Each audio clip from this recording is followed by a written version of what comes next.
Welcome to Chillin' 101. We hope this video helps. You start by ensuring safe conditions. Back up critical files now, because updates can change system files. Once done, plug into AC power and confirm a stable internet connection. Downloads can be large. Make sure you have admin rights and close running applications to avoid conflicts. Check available disk space and free roughly 10% if needed. Then open your System Update tool, Settings or System Preferences, and view available updates so you can select which packages to install first. You'll now download and install the core updates.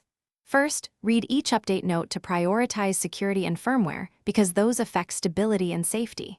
Start downloads sequentially or in small batches so you can spot a failing package quickly. When installers finish, follow prompts precisely. Install device drivers and firmware when listed. Reboot when required. Do not interrupt firmware flashes.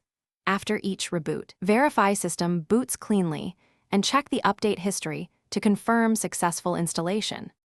You finish by validating the result.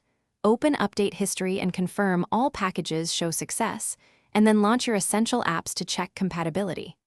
Next, run a full system scan and monitor performance for regressions or driver warnings. Update drivers if needed. If something goes wrong, don't panic. Restore from the backup or a recent system restore point, and collect error codes and logs before retrying. One key troubleshooting tip: boot into safe mode to uninstall problematic updates or roll back drivers safely. Thanks for watching. Consider subscribing if we helped you.